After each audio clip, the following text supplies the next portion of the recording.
The hallway was silent as I tiptoed toward my son Ethan's room. The old wooden floor creaked beneath my bare feet, and I winced at the sound, hoping it wouldn't wake my husband or my younger daughter. The house had finally settled after a long day filled with homework chaos, spilled cereal, forgotten soccer cleats, and way too much screen time. But for me, this was the moment I never missed, saying goodnight to Ethan. He was 12 now, nearly a teenager, growing faster than I could keep up with. He'd recently stopped asking for bedtime stories, started pulling away from hugs, and gave one-word answers where there had once been endless questions. Still, I made it a point every night to open his door and say those 3 words, "Good night, kiddo." Sometimes he responded. Sometimes he was already asleep. But I did it anyway. It felt like the last thread still tying us together. Tonight, though, I paused with my hand on the doorknob. Something felt off. I couldn't explain it. Maybe it was the silence. Maybe it was the way he avoided eye contact at dinner. Or how he didn't laugh when his sister made that silly joke about socks and spaghetti. Or maybe it was just a mother's intuition. I turned the knob quietly and cracked the door open a few inches. The soft glow from his desk lamp lit the room. The overhead lights were off, and his bed was empty. "Ethan?" I whispered. No answer. Then I heard something, soft sniffles. I pushed the door open wider, and what I saw hit me like a wave. My son, my strong, funny, smart Ethan, was sitting on the floor beside his bed, arms wrapped around his knees, his face buried between them. His shoulders trembled with every quiet sob. I stood frozen. My first instinct was panic. Had someone bullied him? Did something happen at school? Was he hurt? I crossed the room gently and knelt beside him. "Ethan, baby, what's wrong?" He flinched slightly at the sound of my voice, then turned his face toward me. His eyes were red and swollen, his nose running. He looked so small in that moment, nothing like the tall, growing boy who slammed his door when I told him no more video games. "Mom," he said, voice cracking. "I didn't know you'd come in." "I always do," I said softly, brushing his hair back. "You just never notice anymore." He gave a weak, sad smile. And then he broke again, fresh tears falling. I didn't want you to see me like this." "Like what, honey?" "Crying. Like a baby. Being stupid." "Hey, no," I whispered firmly. "Crying isn't stupid, and you're not a baby. You're allowed to feel things." He looked away again. I didn't know what else to do. "Tell me," I said, taking his hand. "Whatever it is, I'm here." He hesitated. For a long time, the silence stretched on.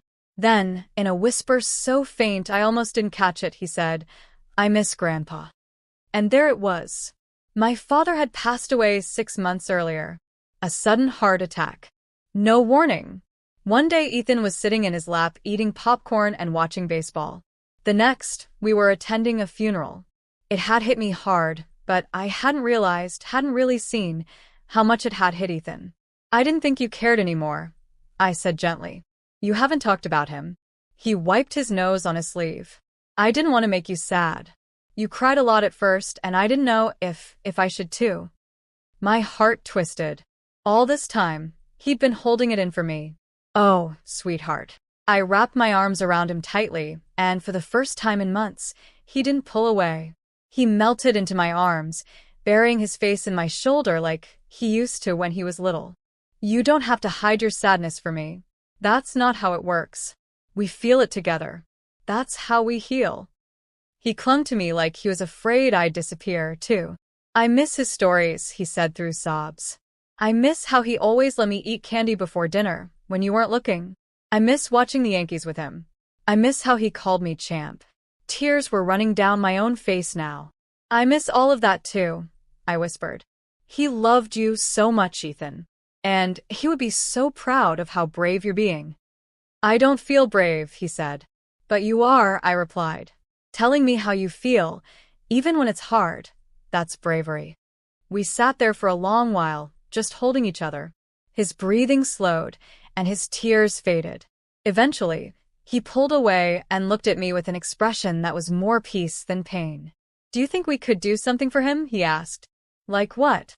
Maybe a scrapbook with pictures and stories. I could write down the jokes he told me. And maybe you can help me remember some stuff, too. I smiled through my tears. I'd love that. He nodded, and then, with a slight hesitation, asked, "Could you maybe stay with me tonight? Just until I fall asleep." "Of course," I said. He climbed into bed and scooted over to make room for me. I tucked the blanket around him and lay beside him, stroking his hair the way I used to when he was a toddler. His breathing slowed, and within minutes, he was asleep. Lying there beside him, I thought about how easily we can miss the signs when someone we love is silently struggling. We assume they're okay because they smile. We think they're strong because they stay quiet. But everyone needs to be held sometimes. Even the ones growing taller and pushing us away. That night changed something between us. The next day, Ethan pulled out old photo albums and began collecting things for our scrapbook. He asked questions about Grandpa, stories from my childhood. We cried. We laughed. We remembered. He even wrote a letter to my father. It read, "Dear Grandpa, I miss you every day. I wish I could have said goodbye. I'm going to be strong like you always told me. I promise to keep being your champ. Love, Ethan." He taped it to the inside of the scrapbook cover. Weeks turned into months, and our late-night conversations became our ritual. Sometimes we talked about Grandpa. Sometimes about school, friends, or even girls. He no longer shut his door completely at night. He left it cracked open like he was saying, "I'm here. Come in if you need to." I still said goodnight every night. But now, more often than not, he answered back. That moment, when I opened his door to say goodnight and found him crying on the floor, could have been missed. I could have walked away, thinking he was asleep. But I didn't. And because of that, I found a piece of my son that had been quietly hurting. And we started healing, together. What I found that night didn't just change him. It changed us forever.